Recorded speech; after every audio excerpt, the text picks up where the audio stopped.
E eu fui começar a explicar isso para os alunos, foi um susto, porque muita gente meditava e basicamente não meditava, fazia um relaxamento. O máximo que chegava era num relaxamento bem profundo, sabe? Como uma pessoa deitada numa rede, sabe? Relaxando no fim de semana e ficava ali.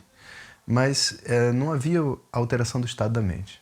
Aí eu fiz uma proposta uma vez que eu tive que viajar com os alunos para Ilhas Maurício. Mas lá eu falei, vamos pegar esse grupo e vamos mostrar para eles como que se faz meditação tal qual eu aprendi, né?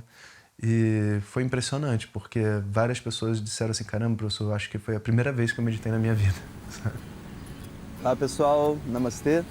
Então, bem-vindos à Ilha Maurício. Chegamos. Esse é um lugar realmente maravilhoso, né? Essa é a nossa primeira impressão. E queria lembrar vocês que o nosso propósito aqui é estudar Vedanta. Então a gente vai ter uma oportunidade de mergulhar nos entendimentos profundos do estudo de Vedanta e ao mesmo tempo conhecer essa ilha maravilhosa. Mas a gente tem um segundo objetivo, que é saber se a gente realmente gostaria de morar aqui. Afinal de contas, esse ashram está sendo oferecido para nós e a gente precisa ver se a gente se conecta com o ashram, com a ilha, e se a ilha também se conecta com a gente.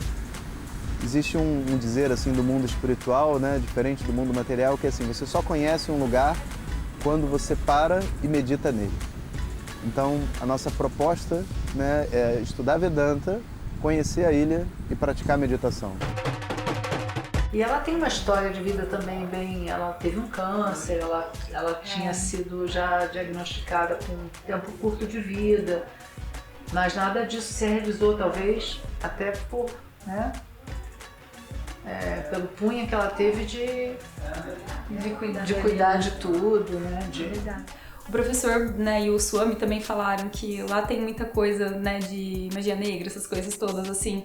E entender que, né, as coisas estão ali e cada um vai usar da maneira que quer, né? Então, enfim, deu um tempero, assim, sabe? De falar, caramba, esse tema aqui, então tem que tomar um certo cuidado. Na verdade, o Swami Sakshat não me ligou para oferecer o ashram, aconteceu em algumas etapas. Primeiro foi num satsanga, né? Tava no satsanga com todos os alunos, assim, mais pro final do meu curso, e ele já tinha recebido, né, o ashram, e aí ele falou assim, de repente, o Vishwanatha pode ficar com o ashram. Eu estava sentado ali e falei, eu vou ficar com o ashram. Eu nem tinha saído da Índia ainda. Como que eu ia pegar um ashram? Não fazia nenhum sentido, né? E tal. Ele passou mais um tempo. Eu fui com um grupo de alunos para a Índia e vi o Swami Sakshat após o curso. E aí, de novo, estava tendo um satsanga com vários alunos antigos, e eu estava lá também, e os meus alunos que estavam viajando comigo. E o Swami Sakshat falou a mesma coisa no satsanga. Olha, Vishwanatha, por que você não fica com o ashram de Maurício? Aí, quando ele falou essa segunda vez, saiu para mim daquele status de tipo assim, ele está falando, mas não quer dizer, e ele realmente tem uma intenção, né? Então eu perguntei para outros colegas, sabe, o que eles sabiam do ashram de Maurício, e assim, todo mundo falava assim, cara, não deve ser bom não, sabe? Aí eu falei, cara, se tá todo mundo falando que não é bom, é porque é bom, né? Porque você imagina, todo mundo falando que uma coisa não é bom, um ashram na Ilha de Maurício, né? Deve ser bom. Então eu fui atrás para saber o que está acontecendo, né? Aí eu fui lá no Swami e falei, Swami, pode falar mais sobre essa história do ashram, o que isso representa e tal. Aí ele descreveu assim como quem descreve um paraíso para um aluno de Vedanta. É um lugar na beira do mar, sabe? Muito lindo, tem as acomodações, perfect, sabe? Tudo no seu estado perfeito. Tem um templo de Dakshinamurti do tamanho do templo aqui do nosso ashram no sul da Índia, sabe? E você pode fazer todas as archanas, os oferecimentos sozinho, você pode estar lá, sabe? Porque o ashram assim, não tem ninguém, ele está preparado para receber. E essa pessoa que está lá é uma pessoa muito dedicada, minha amiga, que cuidou desse ashram por muitos anos, né? E depois de ter cuidado desses anos todos, o Swami Dayananda inaugurou o ashram, sabe? Tipo, então é um local que tem assim um valor dentro da nossa tradição. Era uma coisa assim muito generosa, sabe? E eu falei, bom, parece uma bênção, né? Assim, uma grande coisa. Então fiquei com aquilo na mente, né? Quando passou um tempo e eu vi que tinha essa possibilidade, porque o próprio Swami Sakshat, interessado que pessoas vissem o ashram, marcou vários cursos lá. Eu falei, Swami, então eu vou levar um curso, porque assim eu conheço o ashram. Aí eu trouxe meus alunos do Brasil e fui para lá. Welcome to Arsha Vidya Ashramam. This ashramam was inaugurated by Puja Swami Dayananda Saraswati in 1994. We actually got the land, this piece of land, in 1991 after Puja Swami Dayananda's first visit to Mauritius. And in 1992, Puja Swami Dayananda Saraswati came back for the Bhumi Puja, the first digging land ceremony. So this is how the place is after 26 years being here.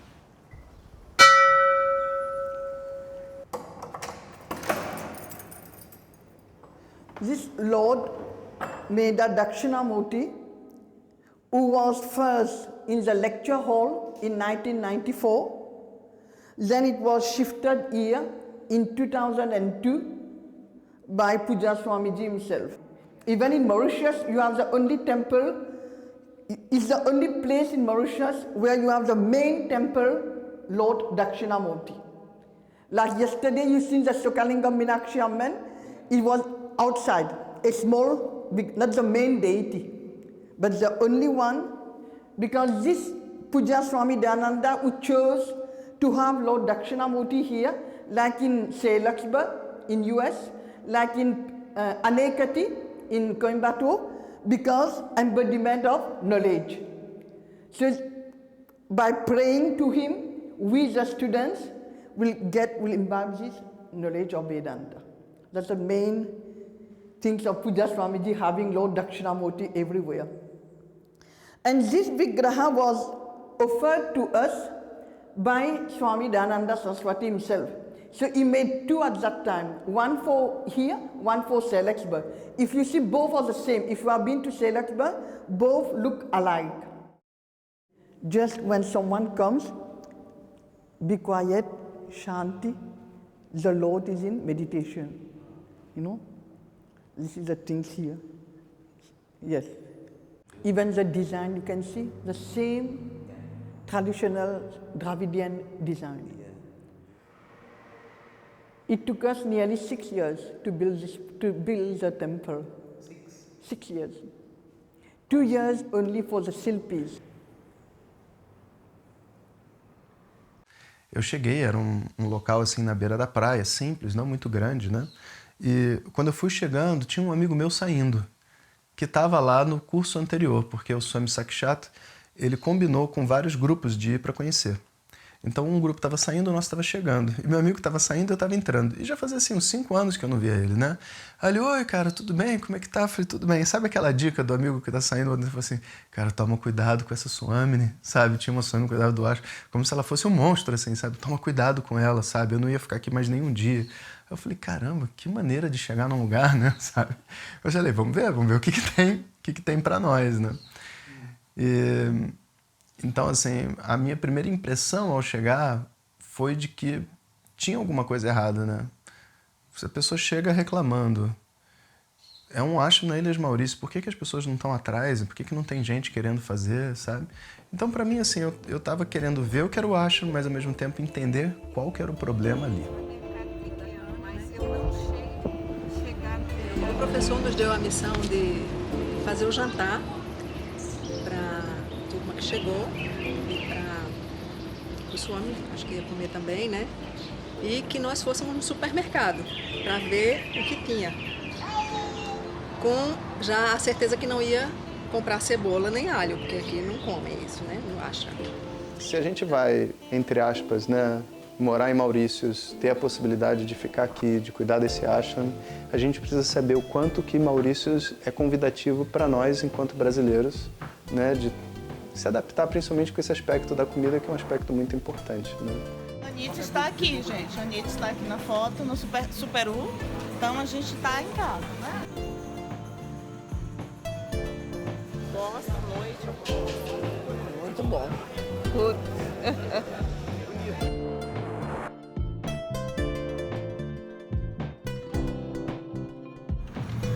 As frutas são todas para ver o que tem lá. Eu não sei, esse parece cajá. Não sei se poderia ser. Mini laranja, tem a consistência, a casca de laranja nossa.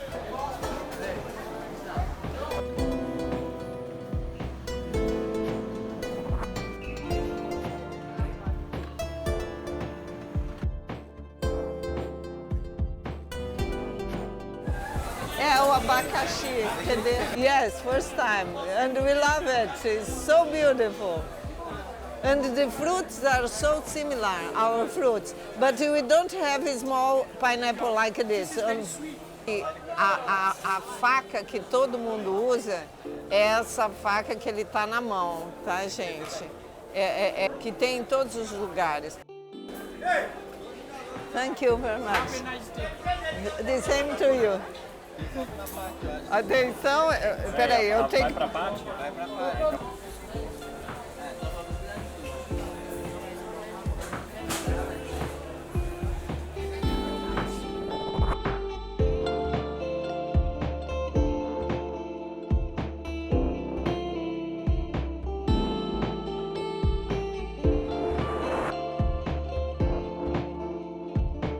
I came in 1994. Then Puja Swamiji inaugurated the lecture hall. The Lord Dakshinamurti was in the lecture hall. The Veda Pratishtha was done by Puja Swamiji himself in the lecture hall. Then the idea came to have a proper traditional Dakshinamurti. So the idea was there in 1994, but it got actually done in 2002. The inauguration of the temple, it took us long years to complete it. And it was done by 5 Shilpis, the artisans from India, from South India, to do all the architectural works. Lá, especificamente lá. É. Que tipo de conexão se surgiu? Pra mim foi como se eu estivesse entrando em contato com uma parte muito ancestral, extremamente ancestral, assim, que e além até mesmo da ilha, de qualquer outra coisa, assim. Pra mim o que ficou mais forte foi isso, assim. Até os sonhos que vieram depois das meditações, que as meditações começaram. Nossa, foi bem intenso, assim, mas sempre puxando essa ancestralidade ou essas memórias, sei lá, de outras vidas. Porque é uma energia muito, muito, muito forte, assim. A gente estava fazendo já a meditação, o piloto do piloto, né, entre os sevacas. E foi completamente diferente de meditar aqui e meditar lá. Para a gente poder entender como fazer meditação, a gente primeiro precisa entender o que é meditação. A gente tem a sensação de estar vivendo nesse mundo tridimensional. Mas a verdade é que essas 3 dimensões são as 3 dimensões da nossa percepção. A realidade ela tem muito mais dimensões. Existe uma multidimensionalidade da nossa individualidade que a gente não tem acesso. E esse acesso ele não vai ser feito através dos órgãos dos sentidos, através da experiência tal qual a gente tem. Ele é feito através de outras vias, que para poder acessar, a gente faz uso das nossas práticas ancestrais. Então, a gente tem 5 caminhos de práticas ancestrais. A palavra, Aushadam, as ervas, Mantram, os mantras, o Pranayama, que é o exercício de respiração, e Dhyanam. Então, Dhyanam, a meditação, é uma das portas que levam uma pessoa a acessar os estados alterados da mente, onde ela tem acesso à multidimensionalidade do seu próprio ser. Portanto, assim, tem muita gente que pensa, eu vou meditar, né? Aí ela fecha os olhos e fica lá. Mas de verdade, se ela só fechar os olhos e ficar lá, ela só está lá. Ela está lá de olhos fechados sem fazer nada, vamos dizer assim, né? Isso não é meditar. Então, o exercício de meditação, ele é como você conduz a mente para as camadas mais profundas dela mesma. E para fazer isso tem tipo assim, como tem uma canção de ninar, você faz uma criança dormir, que é um estado alterado da mente, só que você não vai usar a canção de ninar, senão você vai dormir. Existem certos métodos que você faz muito ativos, sabe, com voz, com som, com visualizações, que conduzem a mente a esse estado alterado de consciência. Então, isso é meditação. É como se a mente dele entrasse na sua mente e ele te conduzisse. Então, as experiências que você vive não são experiências, na realidade, não tem nem nome de experiência, não sei nem que nome dá. O que acontece não é uma experiência, porque eu não vi nada diferente, entendeu? Eu só cheguei num lugar diferente, com sensações diferentes, com sei lá, chegando num nível de mim mesma que eu nunca tinha chegado.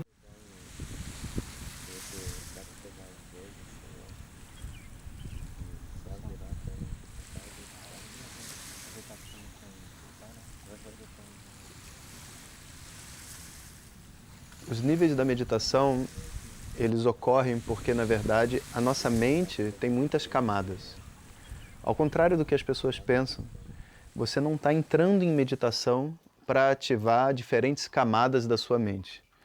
O que acontece é que, em meditação, você consegue desligar as camadas mais superficiais da sua mente. E aí você consegue ouvir o background, o fundo da sua mente que, no meio do dia a dia, você não escuta.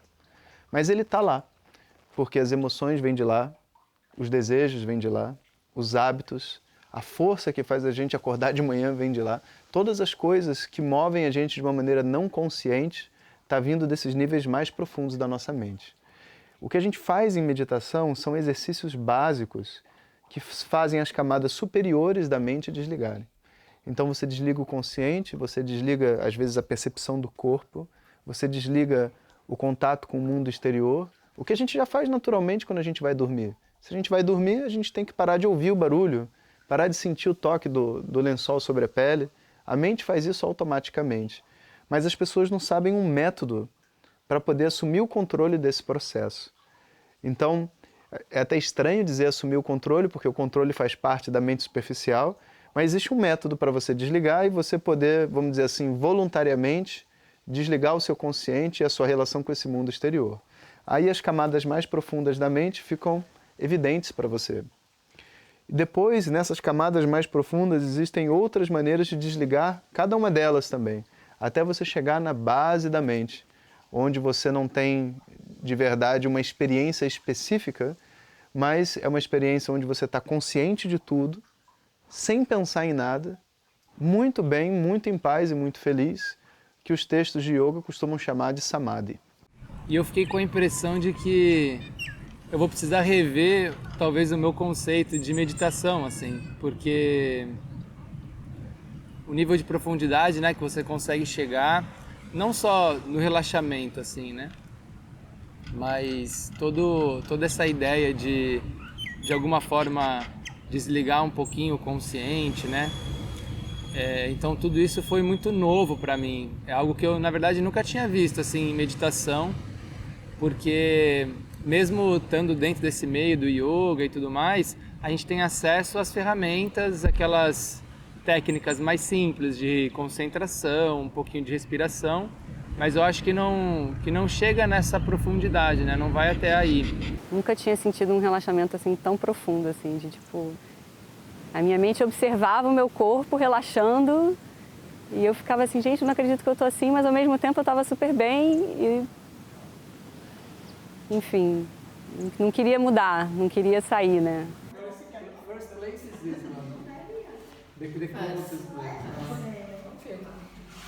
Gabriel, não é nesse place? Gabriel, já tem Recife, geral? Cara, você vai So you need to go back up.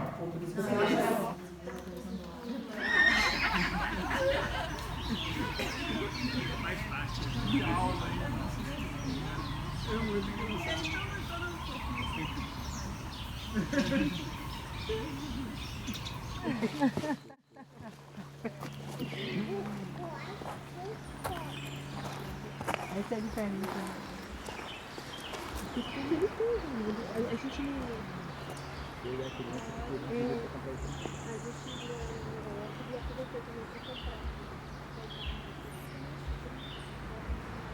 Porque nem todos os processos conscientes você vive no inconsciente, você vive no consciente. Quando você vive o processo do inconsciente no consciente, você se lembrou. Né? Mas nem tudo que o consciente traz do inconsciente é para você se lembrar. Algumas coisas são para você se esquecer. Então você tem que se esquecer, né? E às vezes você lembra que se esqueceu. E tem vezes você esquece de se lembrar. Eu sei que tem uma parte que você fala assim, eu não sei explicar porque é assim, mas talvez você também não precise saber a explicação, alguma coisa assim também. Porque isso é o subconsciente, a moral do subconsciente é essa, ninguém precisa entender como ele funciona. Porque se você ficar tentando entender como o subconsciente funciona, quem fica vivo... Bom, o local influencia de duas maneiras. A primeira é assim, o local ele precisa criar para você uma energia favorável para a sua conexão dentro da meditação. E essa energia favorável ela tem algumas qualidades. Por exemplo, um lugar seguro. Se você está num lugar, por exemplo, numa praia, meditando, e é uma praia que passa muita gente, você não vai conseguir relaxar.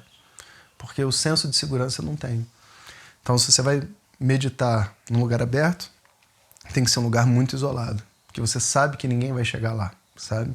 Ou você tem que ter uma estrutura, pessoas em volta que estão ali cuidando para ninguém te incomodar, sabe? Então, existem qualidades que o local possui que vão fazer com que a meditação funcione melhor. Uma é esse aspecto da segurança, outra é um aspecto de um conforto físico, por exemplo, se é um lugar com muito mosquito, com muito sol, sabe? Você não vai conseguir. E da mesma maneira que tem um conforto físico, existe um conforto energético. Um lugar, por exemplo, de muita dor, você não vai conseguir meditar. Então, teve uma das nossas expedições, a gente foi para a Patagônia e a gente entrou dentro de uma prisão, né, que é uma das prisões mais antigas do mundo, lá em Ushuaia. E quando você entra dentro do quarto da prisão, cara, a energia é muito alta. Mas uma energia de tipo assim, de caramba, muita gente sofreu aqui, sabe? E se você senta e fecha os olhos, você não vai para um lugar bom não, você entende? Porque aquela energia está impregnada naquele local, você não sabe, você fecha os olhos, mas você sabe que você está dentro de uma prisão onde pessoas fizeram uma prisão perpétua e não podiam ver o dia e você fala, não dá, sabe? Então, existe uma energia que vem do local, do que aconteceu nesse local, qual é a história, qual é a tradição que está por detrás daquilo que está ali, sabe? Então, esse é um primeiro lado da coisa. O segundo lado é que todo local tem, do ponto de vista espiritual, entidades associadas. E as entidades associadas ao que você vai fazer precisam estar presentes, né? Tanto que se você, sabe, tiver uma pessoa, sei lá, que é um devoto de Ganesha, né? E de repente ela vai num lugar que é um templo de Ganesha e ela não sabe, ela se sente muito bem. Porque tem uma conexão da individualidade dela com essa energia chamada de Ganesha. E aquele local também está conectado a isso, e aí aquilo te empurra para frente, sabe? Então a gente pode pensar nesses dois tipos de influências do local dentro da meditação, sabe? Pois é. Sabe o que eu fiquei pensando? A gente chegou, né, pelo menos essa foi a minha impressão, acho que é de vocês também, a gente chegou com aquela visão do ashram é muito menor do que a gente imaginava, mas ao mesmo tempo o lugar é muito bonito, faz sentido a gente estar aqui ou não estar aqui. E de repente, não sei se vocês também passaram por isso, mas eu fui tomado por uma energia, como se a ilha tivesse nos envolvido com a energia da própria ilha.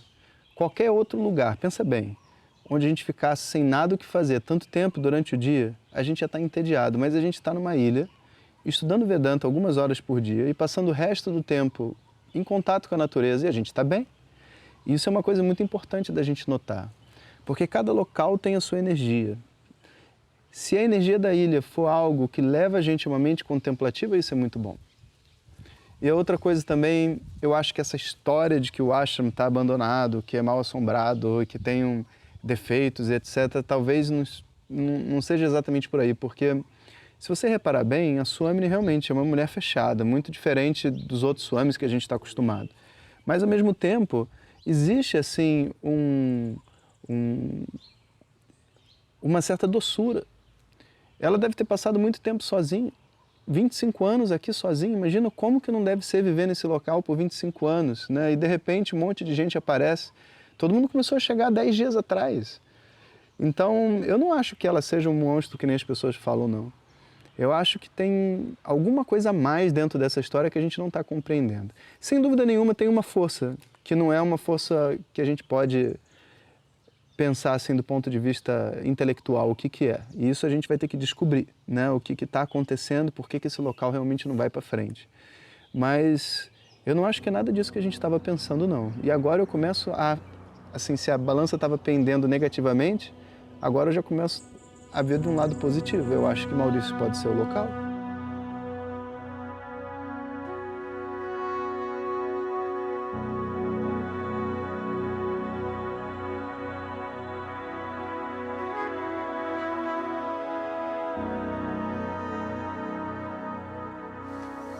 A energia da Ilhas Maurícios, do ponto de vista espiritual, está associada a Devi, as formas femininas que são cultuadas na Índia inteira e foram para lá. Tanto que lá tem muitos e muitos devotos de Kali, né?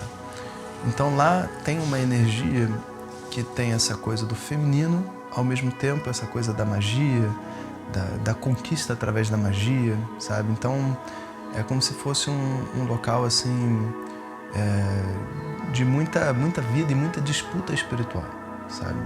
Essa é a sensação que a gente tem ao ver espiritualmente o local, porque externamente é um local lindo, entende? Mas do ponto de vista espiritual tem essa dificuldade. Então é um lugar um pouco selvagem espiritualmente dizendo, sabe? Todo mundo ali, ninguém tá brincando, todo mundo ali já faz muita coisa, sabe? Vamos pensar assim.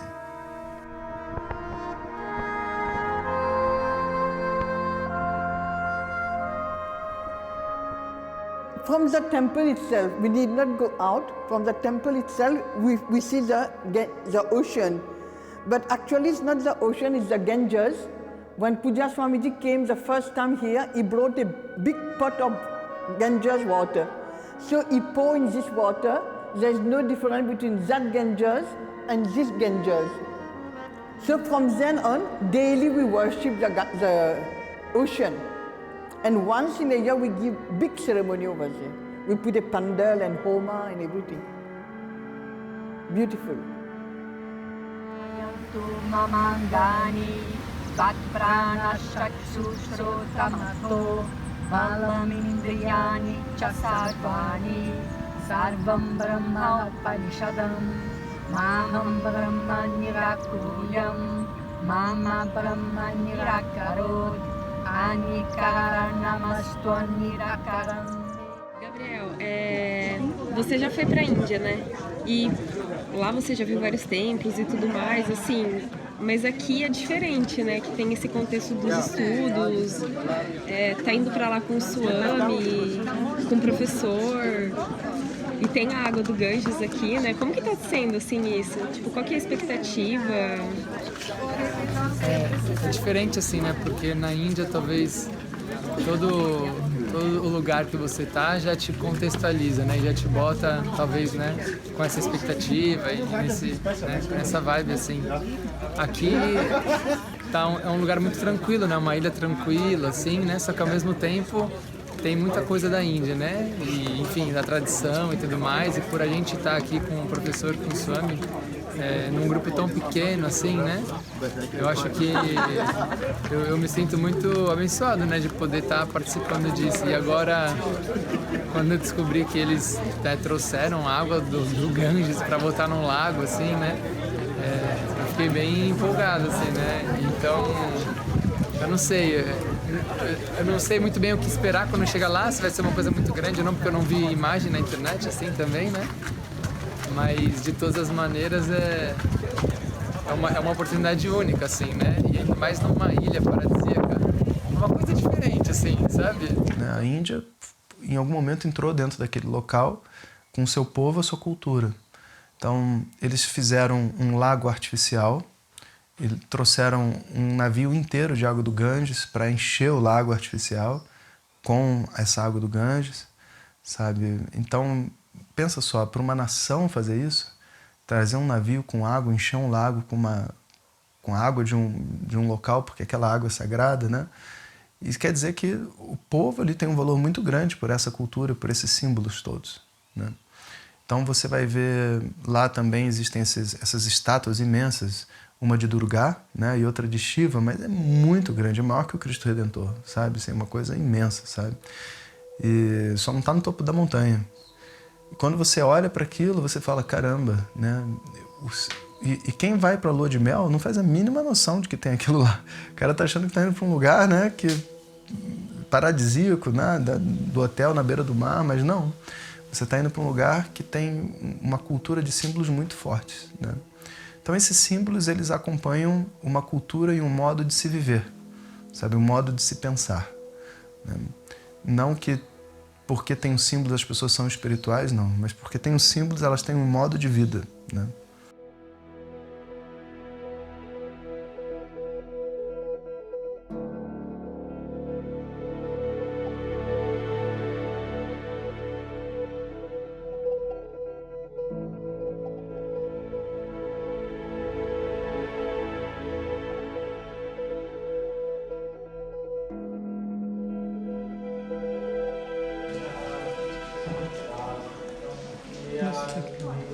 experiência, né? Não sei.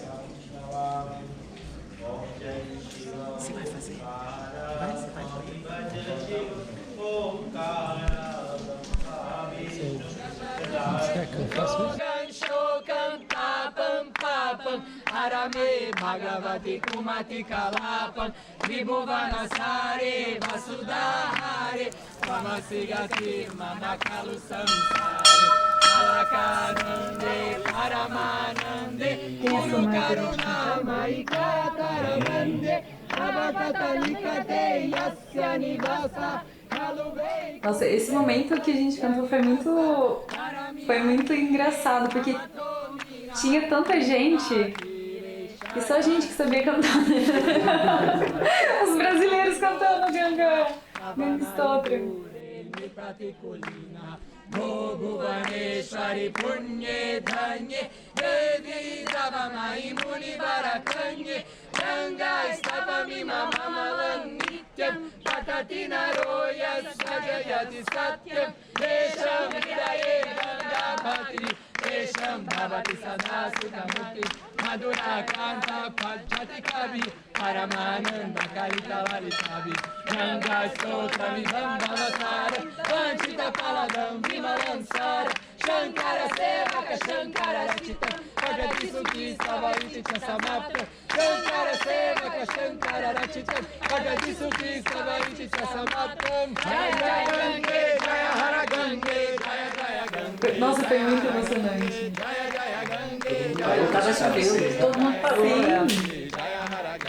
E até os sacerdotes que estavam dentro do templo, assim, eles deram uma olhada, assim, depois eles ficaram olhando, assim, quem são esses?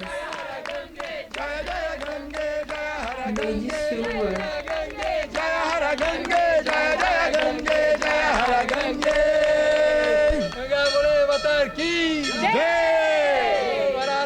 Parvati Pataye Hara Hara Mahadeva. Uma sensação muito boa, assim, né, de poder vir aqui no templo e pelo que eu entendi, né, os turistas vêm aqui para isso, assim, também. Ali o sacerdote faz a gente fazer uma bicheca pequena, assim, numa Shivalinga, e um arati também. Ele canta alguns mantras, né, para quem não sabe e tudo mais. Então, não sei, talvez os turistas que não estão conectados com a tradição, às vezes eles talvez não tenham ideia, assim, do quão importante isso é, mas pra gente que está estudando, assim, é uma emoção muito grande, né, poder fazer isso e ter essa oportunidade aqui, né, de estar nesses tempos.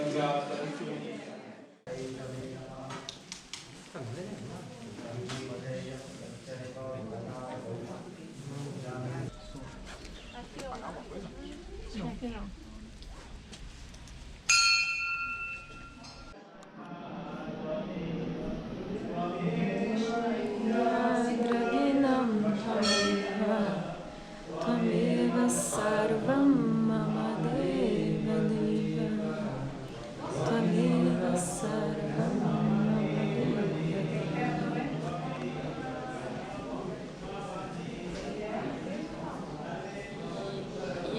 Porque ao mesmo tempo que a maioria da população lá é hindu, muitos deles não conhecem com profundidade a tradição védica. Teve uma situação em que a gente estava dentro de um táxi e aí a gente estava conversando com o taxista e tudo mais e falando que a gente tinha vindo para cá para estudar os Vedas e a gente estava dentro da tradição védica e não sei o quê. E o taxista, que era hindu, da quinta geração de uma família que veio da Índia, não sabia o que eram os Vedas. Então pra gente foi muito, não chocante, mas assim, foi uma surpresa, sabe? Só de você pensar o que é um modo de vida, né? Então Cristo faz parte do Rio de Janeiro.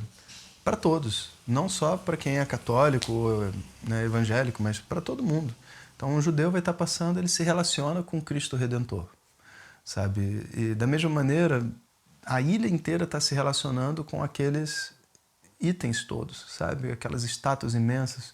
Você tem templos em todas as ruas, templos pequenos, sabe? Não templos gigantes, mas templos pequenos. Então você imagina, no Brasil você se relaciona com a loteria esportiva, né? Qualquer esquina que você vai tem uma loteria esportiva. Lá, qualquer esquina que você vai tem um altar para Kali, sabe? Então ela está presente, sabe? Aquilo ali faz parte da realidade do dia a dia daquelas pessoas, né?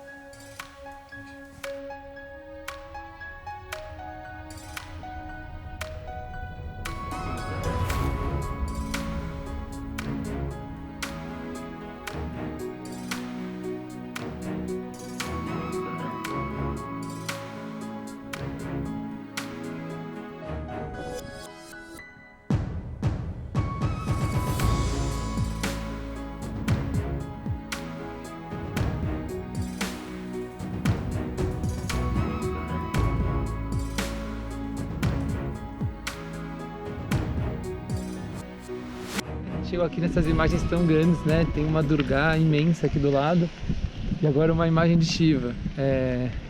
Mesmo assim, né? Tá chovendo e tal, o clima não tá favorecendo muito, né? Não tá tão claro, mas ao mesmo tempo dá um ar meio misterioso, assim, sabe? Essa névoa e essas nuvens. Mas tudo bem, tá bom, assim. Eu acho que o importante é isso, né? A gente poder estar vivenciando tudo isso e poder se conectar, né? Com essas imagens que, não sei, não imaginava que ia ser desse tamanho, realmente. Vê lá o que tem, vamos lá ver o que tá falando ali. Tem uma Shivalinga aqui na frente, olha só. A água passa por aqui e cai direto, né, na Shivalinga, como se estivesse fazendo um abhisheka, né? Sim. Na Shivalinga. Por conta da... Eu acredito que seja... Bom, essa água não deve ser por causa da chuva, ela deve vir dali, né?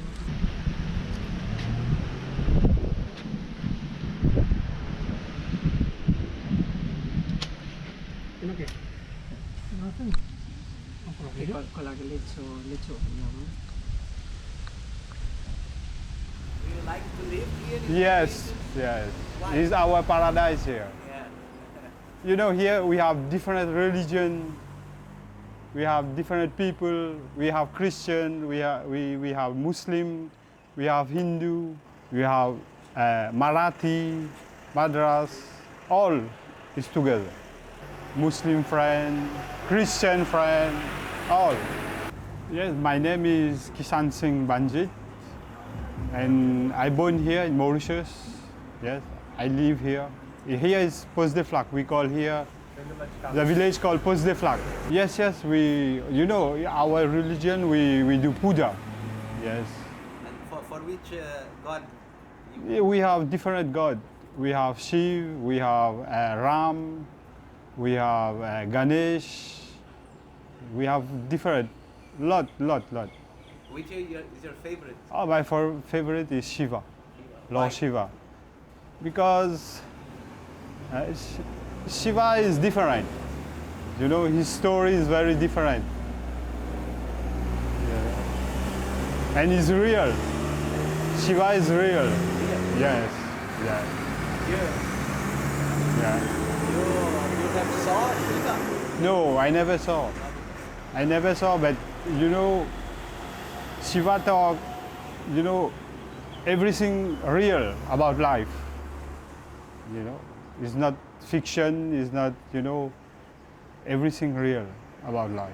Because Shiva know, you know, we have 5 fingers. We have Agni. You know what is Agni? The sun. Breath. Vayu. We have Akash, sky. Yeah. And we have Prithvi. Prithvi. And then Jal. Yeah. We have 5 fingers. Without these 5 things, we cannot live. If you miss one, you are dead. You understand? Yeah. Então a civilização moderna hoje, né, ou talvez, né, a civilização doente, ela tem 3 deuses. Um é o dinheiro. Então, você sai de casa, você tem que estar com a carteira no bolso ou com um cartão de crédito. Sempre você vai estar carregando com você algo que simbolize o dinheiro que você possa usar em qualquer lugar. O segundo Deus que a gente tem é o relógio. Então você acorda de manhã olhando para o relógio, né? Você vai dormir, a última coisa que você olha antes de dormir é que horas são. Você vai dar uma aula, você olha para o relógio. Então o relógio se estabelece como isso. E agora apareceu um terceiro, que é essa opinião das mídias sociais sobre você. Porque a todo momento, se você posta uma foto, você quer saber se essa foto foi aceita ou não por essa entidade, né? Então, e aí? As pessoas curtiram ou não curtiram essa foto? Tal coisa foi boa ou não foi boa? Então apareceu agora uma nova opinião, sabe? Então você tem 3 deuses novos, sabe, para a modernidade que a todo momento estão circundando você. E em parte, o modo de vida dos povos originários, o modo de vida dos nossos ancestrais, que acompanham todas essas práticas que a gente está falando, requer que você abandone os 3. Não que você vai deixá-los de lado, porque você precisa de um relógio de vez em quando, você precisa de dinheiro de vez em quando, né? E você vai querer ouvir a opinião das pessoas também, você está fazendo coisa para as pessoas. Mas a vida não pode ser dirigida por isso, sabe? Eu não posso decidir, sei lá, como que vai ser meu encontro baseado no horário que eu vou encontrar, o quanto eu vou gastar, sabe? Ou o que as pessoas vão achar de eu ter feito meu encontro nesse lugar com a minha esposa, sabe? Não é essa maneira de se pensar, né? Então existe uma necessidade hoje de uma inversão, uma superação desses 3 deuses que surgiram, sabe? Deve relembrar o tempo de Meenakshi lá na Índia. Tá, professor, quem é a Meenakshi?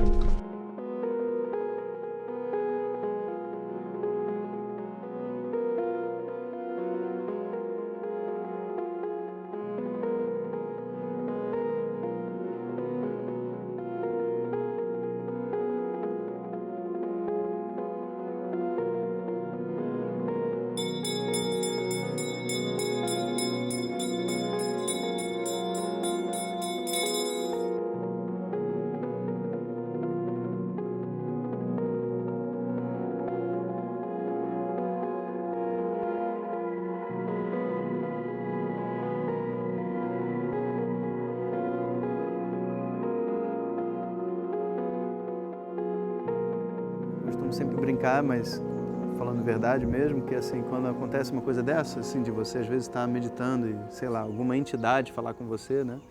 É importante sempre você pedir prova. Antes de começar a falar, você fala, olha, prova que é você. Porque se não houver uma prova, como é que você sabe se você está viajando ou não, né? Sabe? Então é importante. E as provas podem vir de muitas maneiras, né? Às vezes é uma coisa até física que acontece e que você fala, caramba, isso aqui não teria como acontecer de uma outra forma. Às vezes ela te conta alguma coisa que uma outra pessoa sabe, mas que você não sabe. Aí você vai lá para outra pessoa e pergunta, tal coisa é assim? Essa pessoa, é. Aí você sabe que a força que estava ali não era você, era uma outra coisa, né? Mas a verdade é que é o Shraddha que move essa conexão, né? Então, através dessas meditações profundas, né, a gente tem uma oportunidade de sintonizar a nossa mente num canal onde, na verdade, a gente tem acesso a outras energias que existem dentro desse universo, né?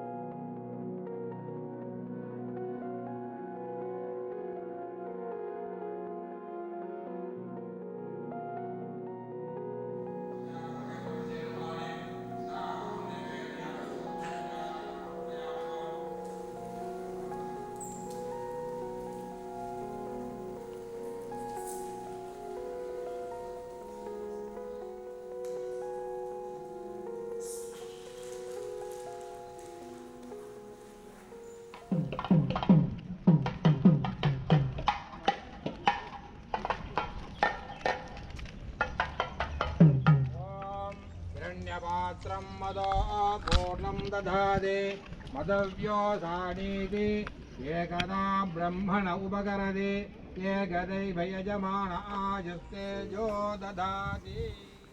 E é interessante que esses processos todos que a gente vai vivendo, principalmente que envolve esse lado mais místico e de coisas que não estão tão disponíveis assim dentro desse mundo, elas só acontecem proporcionalmente também a um preparo que a gente tenha interno, sabe? Porque se não houver um preparo interno, quando uma coisa especial acontece, a gente se sente especial. E ao se sentir especial, o ego cresce. Um dos grandes símbolos disso é a nossa irritação com os outros, que todos nós sentimos naturalmente. Quando o ego está presente, se alguma coisa especial acontece com a gente se sente incrível. E até aí está tudo bem. Mas quando alguma outra pessoa não trata a gente como incrível, ou seja lá o que for, ou como igual, ou como alguma outra coisa assim, naquele momento tem uma explosão, né? O que mostra que, tipo, na verdade existe um jogo de ego sendo feito, né? E quando o jogo de ego existir, o que você deve fazer? Ishvara, por favor, não me dê experiências incríveis enquanto meu ego estiver presente, porque senão a queda será mais incrível ainda.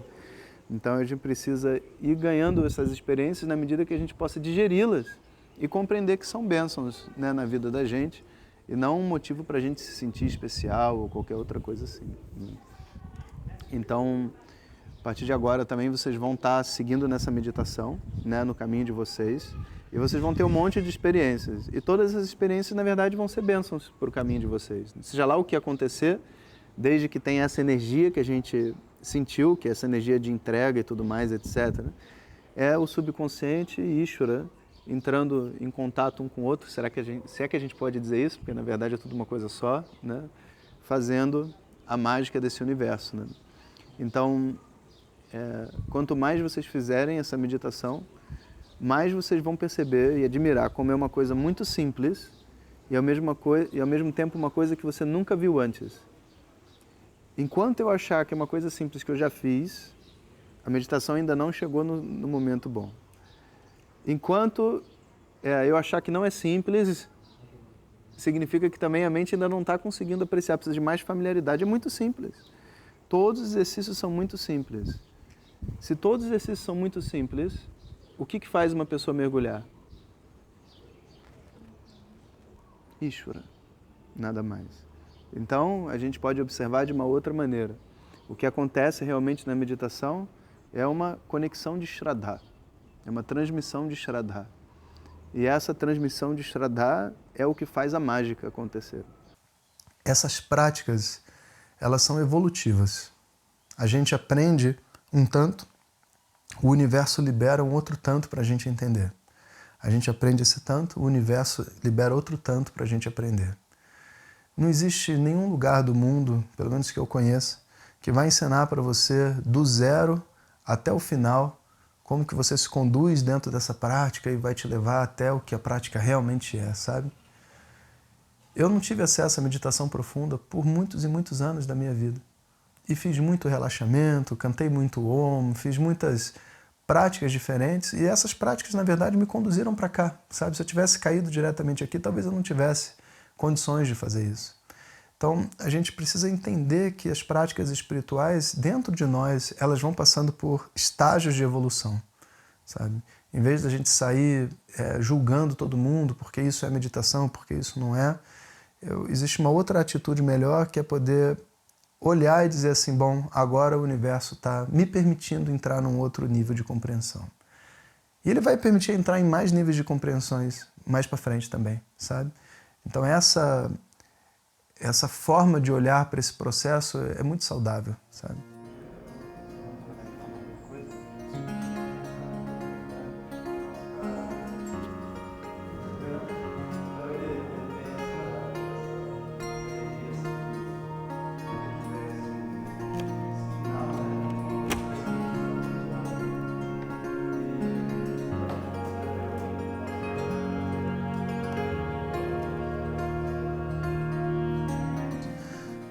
Swami Dayananda, que foi o meu mestre, o mestre do Swami Sakshat e também o mestre da Swamini, que mora no ashram, ele é uma figura esplendorosa, assim, de conhecimento, de clareza e de amor, porque Daya significa amor, compaixão, né? Então, ele foi, eu acho que é Maurício, pelo menos umas 2 vezes. Inaugurou o ashram, deu cursos lá, apoiava realmente a Swamini para fazer o trabalho dela funcionar e acontecer, sabe? E o Swamiji, ele, para a nossa tradição, ele é um símbolo, né, de todo o conhecimento, de todo o esforço feito por ele e por outros para trazer esse conhecimento até nós. Lembrando que antes do Swami Dayananda e do mestre dele, Swami Chinmayananda, esse conhecimento estava restrito aos Himalaias. Hoje ele está espalhado no mundo inteiro devido a essas pessoas, né? Então você vai ver a Swami, ela vai ter um quarto lindo do Swami Dayananda, com uma foto imensa, sabe? Não só por ser o mestre dela, mas por ele ser esse altar onde a gente, vamos dizer assim, reverencia toda a tradição de mestres, sabe, que existe dentro de Vedanta. This place is where Lord Dakshinamurti was installed in 1994. Right there, on this very same place, we placed Puja Swami Dayananda Saraswati Paduka in 1992. No, in 2002. So Lord Dakshinamurti was here from 1994 to 2002. Then 2002 May, he got shifted to his new house, his permanent house. So he was here before. So on the very same pedestal, we placed Swami Dayananda Saraswati because he is our guru, he is Dakshinamurti for me, and he is facing the south. Guru is supposed to face the south. So there was no more appropriate place than this place. So then we placed his Paduka, and since then we have been praying to him, offering our prayers in this very place. And this Swami Dayananda Saraswati is from his Samadhi. You know, when in Rishikesh, Swami Siddhanandaji made a big picture, so I took one from him, from Swami Siddhanandaji in Rishikesh, so I brought one here. So I said I wanted to have Swamiji alive here. So this one was brought here, and then I framed it here and all this. And whatever you see on Puja Swamiji, all is Puja Swamiji's blessings. All these garlands came from Puja Swamiji. All these garlands from him only. So when whoever offered him, I always used to be with him. It's very personal. Yeah, very personal things. Yes. Everything here. Even this one is when Swamiji was alive on the very day, his Samadhi day. In the morning, this garland was on him.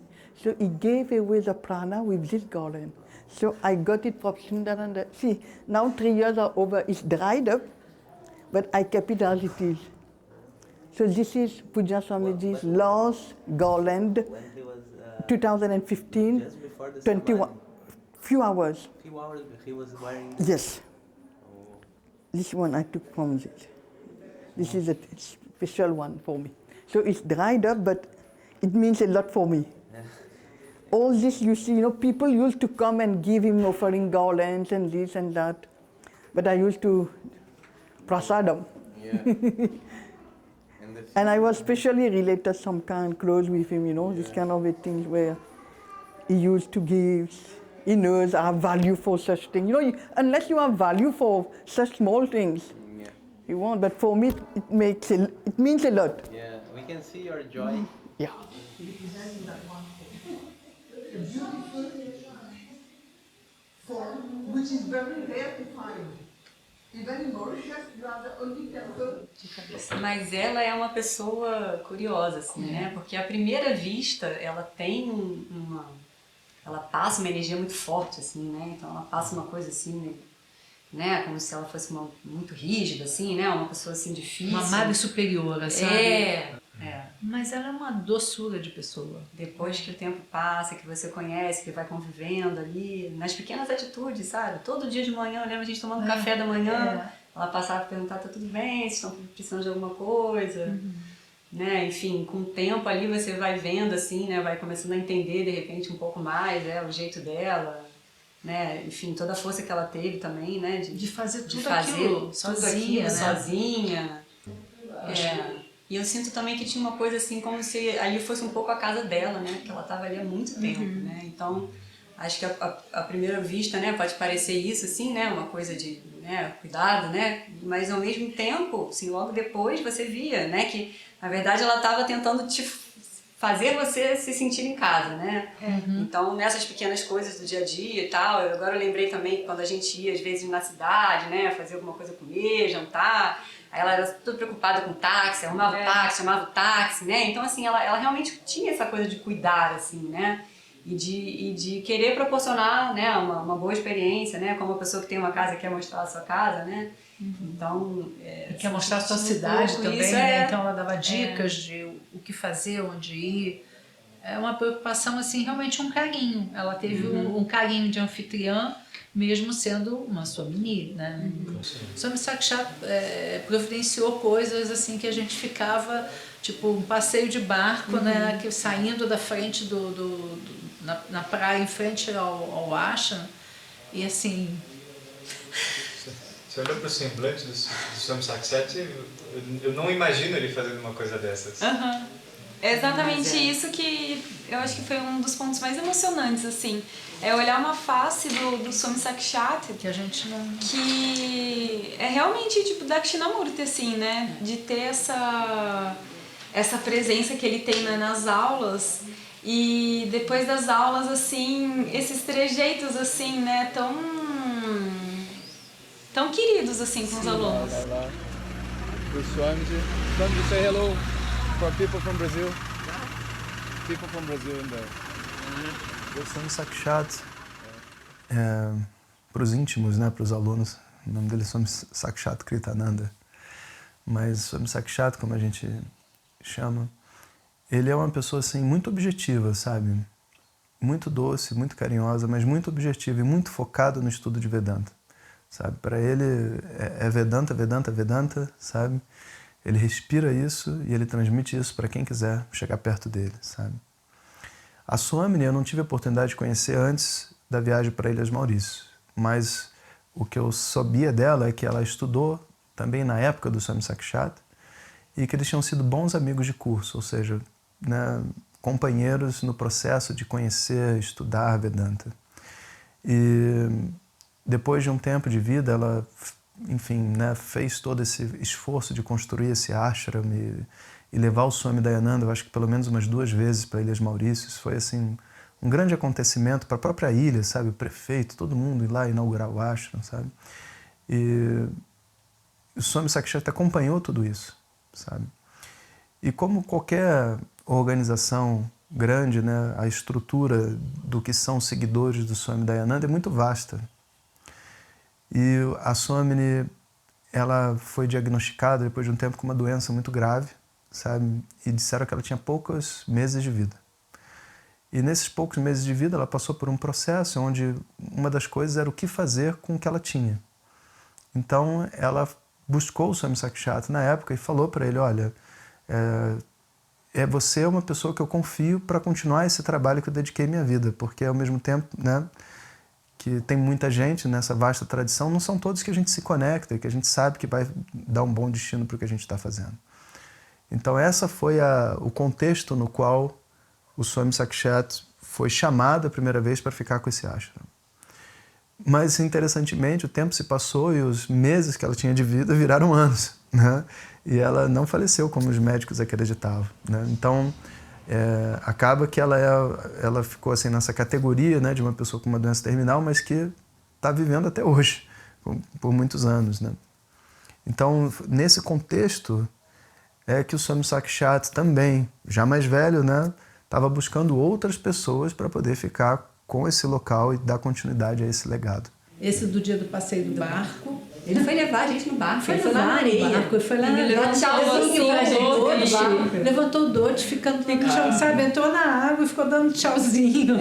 Sabe? Foi muito bonito. No dia que a gente também foi fazer um passeio, que a gente foi a um templo e tal. E ele foi no colo, a gente ia fazer um lanche no caminho, né? A gente ia parar em algum lugar para fazer uma comidinha. Ele pediu para um aluno dele, lá da ilha, para preparar um prato especial. E ele foi dentro do ônibus, ficou com o pratinho no colo, aquela caixa, aquela assim, caixinha comida o tempo todo, assim, sei lá, por mais de uma hora, assim. Nossa. Ele ficou cuidando ali, cuidando não ali virar daquele, pra nada. Sabe, foi muito legal. Aí paramos num lugar e ele oferecendo, sabe, uma coisa assim tão doce mesmo. Doce. E dando um certo exemplo, assim, também, né? Eu vi, assim, humildade, né, de humildade, de romper, assim, esses limites, né? Essas imagens que a gente tem, né? O Swami, não sei o quê. Eu lembro, esse passeio, ele foi no shopping. Ele entrou no shopping com a gente, esperando na porta da loja. O pessoal entrando na loja para comprar roupa indiana e ele lá esperando. Meu Deus, o Swami, a gente vai parar. Ele, não, vamos lá. Ele ficou na porta da loja e toda hora alguém saía para falar com ele, né? Porque ele estava lá na porta, né? Ele não entrou na loja, ele ficou na porta e alguém sempre fazendo companhia para ele. E aí a gente chegava e falou, já tá terminando, as pessoas estão lá. Ele, não. Elas têm que comprar, não se preocupe, não se preocupe, então assim, super, sabe? Gentil, generoso, humilde, né?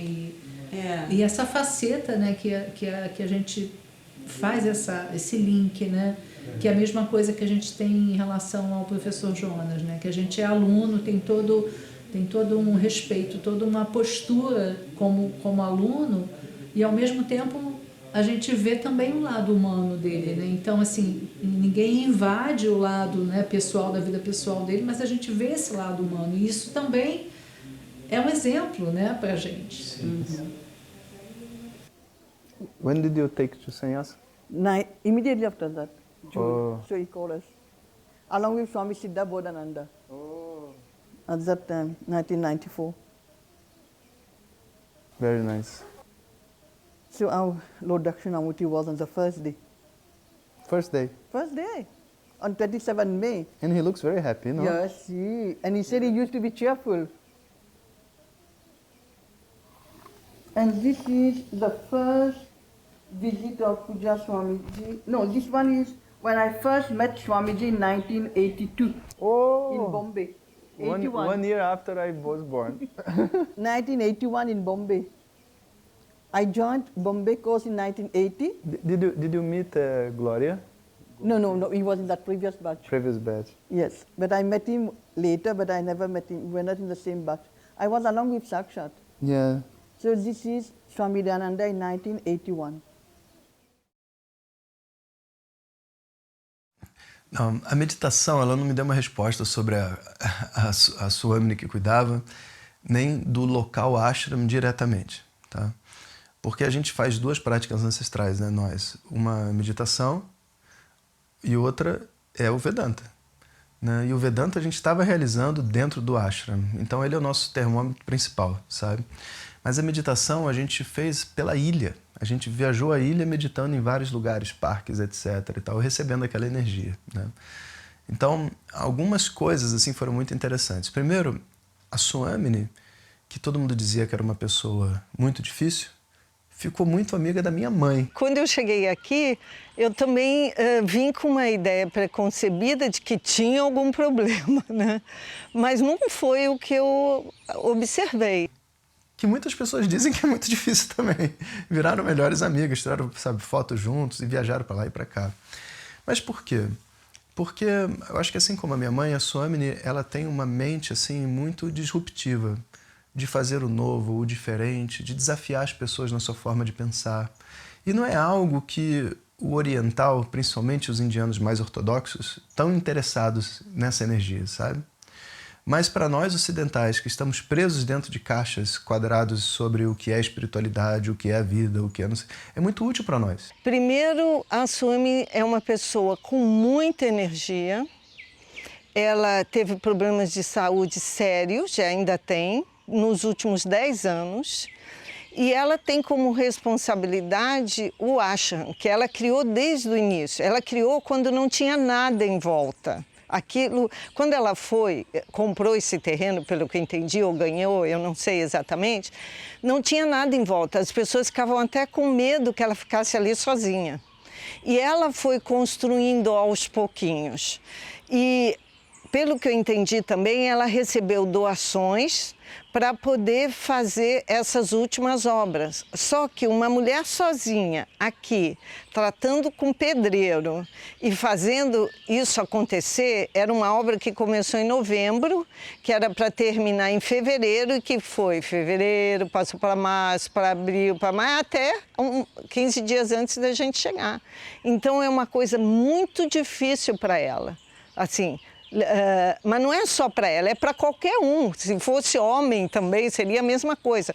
Uma pessoa fazer essa obra é difícil. Então, no momento que ela casou a energia dela com a energia do nosso grupo, ela adorou o grupo e a gente adorou ela.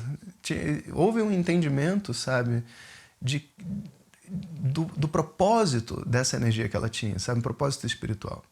E ao mesmo tempo tinha uma outra coisa impressionante, que foi assim, a gente também entendeu talvez um pouco da pessoa por detrás do Swamini, porque ela morou isolada naquele ashram durante muitos anos. Foram 10, 20 anos morando sozinha, cuidando de um templo. E você, naturalmente, você perde algumas habilidades sociais, porque você não tem que lidar com ninguém. Então você se torna uma pessoa mais objetiva, mais direta, um pouco mais grosseira, talvez, sabe? Mas no momento que houve essa conexão, a gente teve a oportunidade de conhecer uma pessoa muito doce, que eu não sei se essas outras pessoas tiveram a oportunidade de conhecer, sabe? Então, para mim, não era um monstro. O monstro era só uma ilusão que o pessoal criou em torno dessa primeira reação, sabe? E só parece que ela entrega não só as flores, mas também a vida dela ali, aos pés do templo, para que essa tradição sobreviva, assim. É como se ela estivesse sustentando realmente todo esse Parampara. Nossa, você falando, sabe o que me veio?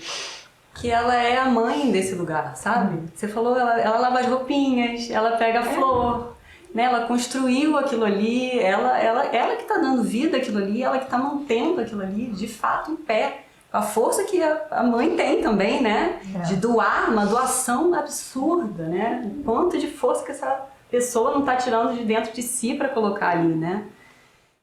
O ashram em si, a aula de Vedanta fluiu muito bem. E o templo também tinha uma energia muito boa, sabe? O que significa que as coisas estavam sendo feitas de forma apropriada. Entretanto, tinha alguma coisa na energia do local que a gente entendeu que estava associada à concepção do local, né? E que isso precisava ser reformado, precisava ser limpado, energeticamente falando, né? Foi muito interessante porque a todo momento tinha um coqueiro no ashram, assim, né? E a gente passava, e um coqueiro falou, nossa, coisa linda, né? Pra lá e pra cá.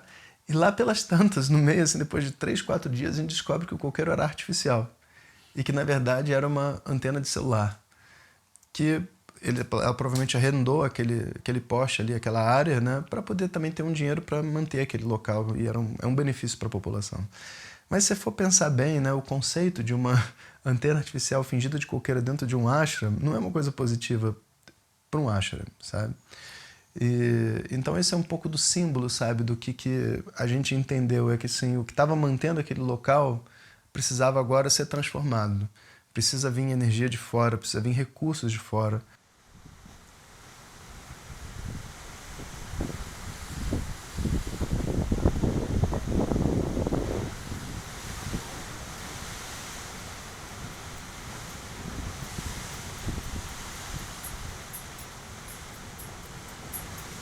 A meditação se conecta com o nosso dia a dia, trazendo assim uma nova forma de viver, de ver o mundo, devido à multidimensionalidade.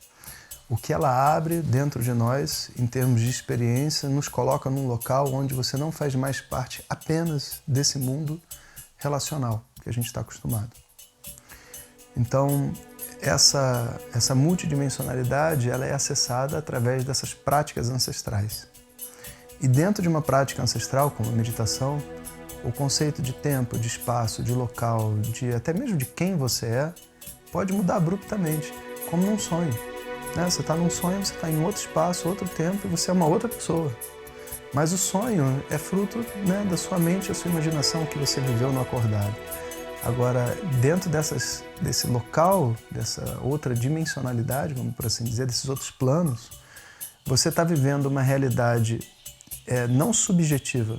Você está vivendo uma realidade relativa, que impacta a vida de todo mundo no plano tridimensional que você está acostumado. Mas você tem acesso através de uma determinada prática. Então, por exemplo, eu faço uma meditação aqui no meu Gurukulam, meu mestre faz uma meditação lá no Gurukulam dele, e nós dois nos ligamos depois e conversamos sobre as nossas experiências de meditação, que a gente não sabe que o outro teve, e a gente tem experiências muito similares. Aí a gente sabe que isso que foi visto lá é uma confirmação pra gente. Então, isso que foi visto lá tem uma realidade, porque, vê só, ele viu lá e eu vi aqui e a gente não combinou, sabe? Então você começa a abrir dentro da sua mente a ideia de uma outra dimensionalidade onde coisas acontecem, onde o tempo é diferente. e onde a sua identidade também é diferente. Porque se você fizer uma meditação e de repente você acessar uma vida passada sua, onde de repente você não era homem, você era mulher, quando você voltar você é o quê? Porque você é um ser só, né? Numa vida você se chamou João, no outro você se chama Francisco, quem é você?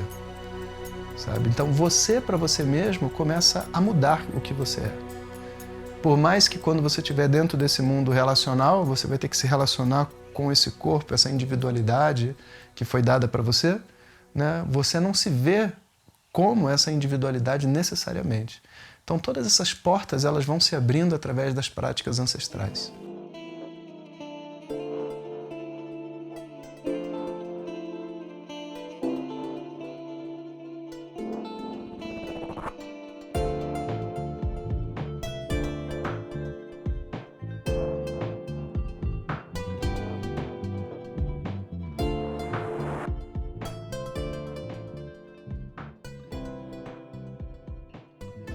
No início a gente estava preocupado se a gente deveria ficar com o ashram ou não. Mas na medida que a gente foi conhecendo o ashram, conhecendo a história do Swamini, né, entendendo aquilo, a gente queria contribuir de alguma forma, né? E quando a gente viu que o ashram não era para nós, porque, tipo, faz muito mais sentido eu fazer um retiro, sei lá, em Vinhedo com os alunos do Brasil, onde todo mundo gasta pouco dinheiro e a gente está num lugar gostoso e tal, do que viajar para o outro lado do mundo, do lado da Índia, não ir para a Índia e parar num lugar paradisíaco para não ver o paraíso e estudar Vedanta. Não faz sentido, né? Quando isso ficou claro na minha mente, eu disse, caramba, a gente precisa contribuir de alguma forma, né? O que a gente pode fazer? O que a gente pode fazer? E aí me veio uma ideia, porque, na verdade, o lugar é realmente paradisíaco. E é realmente muito bonito. E para um estudo muito profundo de Vedanta não faz sentido. Mas para um estudo inicial de Vedanta, e no que tange aquele famoso detox da vida que a pessoa está tendo, sabe? Presa no samsara, presa nas suas obrigações, etc. Poxa, a Ilha Maurício é um ótimo banner, sabe? É uma ótima chamada. Então você imagina você dizer assim, olha, você quer fazer 15 dias de um retiro de yoga na Ilha de Maurício? Yoga com Vedanta? Como é que é? Você acorda de manhã, tem um templo para você, você faz uma linda aula de yoga, faz uma aula de Vedanta, toma um café, faz uma aula de Vedanta. Às 9h30 da manhã, tendo feito tudo isso, você sai para ver a paisagem maravilhosa da natureza da ilha. Viaja, sobe montanha, faz rapel, entra em túnel, vê vulcão, volta no final do dia, sabe? Participa das orações do templo, faz um satsanga, uma reunião de perguntas e respostas para falar sobre o que você sentiu naquele dia e vai para o dia seguinte. Pô, esse é um programa muito bom. Só que esse não é o programa para o professor Jonas, porque eu sou um professor tradicional de Vedanta e minha proposta é outra, sabe? Mas a gente tem, né, muitos alunos que são professores de yoga, professores que estão dando uma introdução a Vedanta e de grupos espirituais diferentes que se beneficiariam em usar o Gurukulam lá, o ashram, né? Então, por que não? Na verdade, ser uma ponte para essas pessoas poderem levar os seus grupos para lá, que são brasileiros buscando respostas, que ainda não estão interessados no estudo profundo, mas que precisam da energia da natureza, da energia que a Swamini tem, da energia que o yoga pode dar, que Vedanta pode dar, sabe? Então a gente achou que esse seria o casamento perfeito.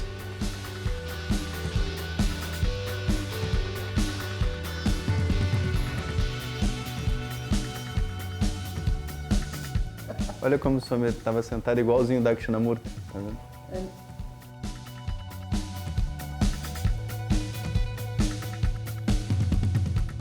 Sabe, é um ambiente de ashram, assim, muito legal mesmo. Pra gente se isolar, pra gente ficar, assim, né? Poder realmente fazer uma imersão. E a gente não ia à praia, né? Ninguém estava indo à praia, botando biquíni e para mergulhar. A gente ia realmente para contemplar, para fazer esse mergulho, mas dentro da gente, né? E eu achei muito legal também, assim, por poder conhecer um ashram que o Swami Dayananda teve, né, durante algum tempo. Ele passava por aqui, ele inaugurou, tal, as murtis também, né, do templo. Foi uma coisa muito legal saber. Eu acho que é um local que vale muito a pena para fazer grupos de yoga. Com certeza isso vai acontecer. Mas eu espero que a gente tenha a possibilidade até mesmo de fazer estudos de Vedanta por aqui. Eu acho que vai ser bem legal. Olá pessoal, namastê. Então, bem-vindos à Ilha Maurício.